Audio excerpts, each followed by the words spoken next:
أعوذ بالله من الشيطان الرجيم. بسم الله الرحمن الرحيم. الحمد لله رب العالمين، والصلاة والسلام على سيد الأنبياء والمرسلين وعلى آله وأصحابه ومن تبعهم بإحسان إلى يوم الدين وبعد. Ndugu zangu katika iman, ndugu wasikilizaji wapendwa, tunaendelea na tafsiri ya surati An-Nasr, na sura ambayo imeteremshwa katika mji wa Madina na ina aya 3. Katika msahafu ni sura ya 110 na ni sura ya pili kwa idadi ndogo ya aya baada ya sura Kauthar.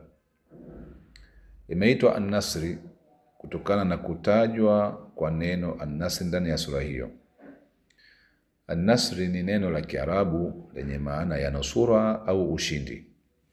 Maudhui ya sura hii, sura inatoa habari njema ya ushindi ambao mtume wetu Muhammad sallallahu alaihi wasallam ameahidiwa kuupata dhidi ya makafiri wa Makka, na kwamba watu wengi wataukubali Uislamu na kuufuata. Bismillahir Rahmanir Rahim. Idha jaa nasrullahi wal fath wa ra'aita an-nasa yadkhuluna fi dinillahi afwaja fasabbih bihamdi rabbika wastaghfirhu innahu kana tawwaba. Tarjumi ya sura hii, kwanza kabisa kwa jina la Allah mwingi wa rehema mwenye kurehemu. Na aya ya kwanza inasema, itapokuja nusura ya Allah na ushindi ambao ni ukombozi wa mji wa Makka, na ukawaona watu wanaingia katika dini ya Allah kwa makundi, basi zitakase sifa za Mola wako mlezi na muombe msamaha. Hakika ya yeye Allah subhanahu wa ta'ala amekuwa mwenye kukubali sana toba. Ufafanuzi wa aya hizi ni kama ufuatao. Sura hii imebeba bishara na habari njema kwa mtume kwamba katika kazi yake ya kutangaza dini ya Allah atapata ushindi. Dini ya Allah itashinda na mji wa Makka utakombolewa kutoka katika mikono ya makafiri.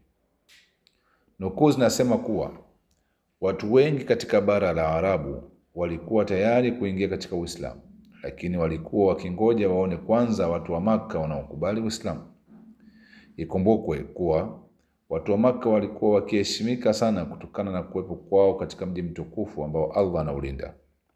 Watu wa Makka walikuwa kama kioo cha jamii katika jamii ya Kiarabu wakati huo. Allah alimwezesha mtume wake kuukomboa mji wa Makka pale aliposema, hakika sisi tumekomboa mji wa Makka, ukombozi wa wazi. Hii na aya hii inapatikana katika sura ya Al-Fath, aya ya kwanza.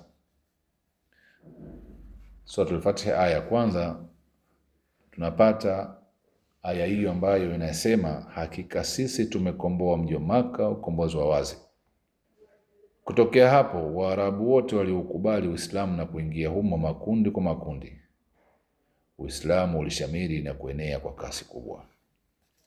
Hii ilikuwa ni ahadi na bishara kwa mtume juu ya Uislamu kupata ushindi na kukubalika, lakini pia ni ahadi na bishara kwa kila Muislamu kwamba maadamu anaitumikia dini yake kwa juhudi na maarifa, basi dini itapata ushindi na kukubalika. Sura inampa maelekezo mtume wetu Muhammad sallallahu alaihi wasallam ya kwamba itakapotokea hali hiyo amshukuru Allah kwa neema hiyo ya ukombozi na ushindi wa dini kukubalika, na amuombe msamaha kwa kasoro, udhaifu, makosa ya kibinadamu. Hili pia ni agizo na maelekezo kwa kila Muislamu anapopata mafanikio amshukuru Allah na kumsifia, na sio kusherehekea kwa kujiachia na kufanya mambo yanayomuudhi Allah subhanahu wa ta'ala. Sura hii iliposhushwa, maswahaba wengi Allah waridhie walilia kwa kuhisi kuwa pengine mwisho wa uhai wa mtume wetu Muhammad sallallahu alaihi wasallam umewadia. Na ndivyo ilivyokuwa. Mtume baada ya kushushwa kwa sura hii haikuchukua muda mrefu alifariki dunia. Kwa maana hiyo hii ilikuwa sura ya mwisho kushushwa ikiwa sura kamili. Ni mafunzo gani ambayo tunayapata kwa sura hii? Kwanza kabisa, inatufundisha kuwa ahadi za Allah ni za kweli. Ya pili, inatufundisha kuwa Uislamu utashinda kwa uwezo wa Allah halafu juhudi za wafuasi wake. Na pia inatufundisha ya kwamba ushindi sahihi ni ushindi wa Waislamu dhidi ya makafiri na sio ushindi wa Waislamu dhidi ya Waislamu wenzao. Inatoa funzo lingine pia kwamba ukombozi mtukufu ni ule unapopatikana kwa tauba.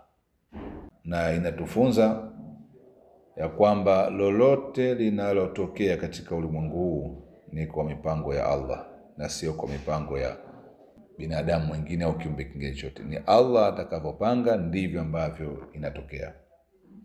Sura inatufundisha kuwa Qur'an ni maneno yake Allah Subhanahu wa Ta'ala, yale ambayo Qur'ani imeahidi kweli yametokea.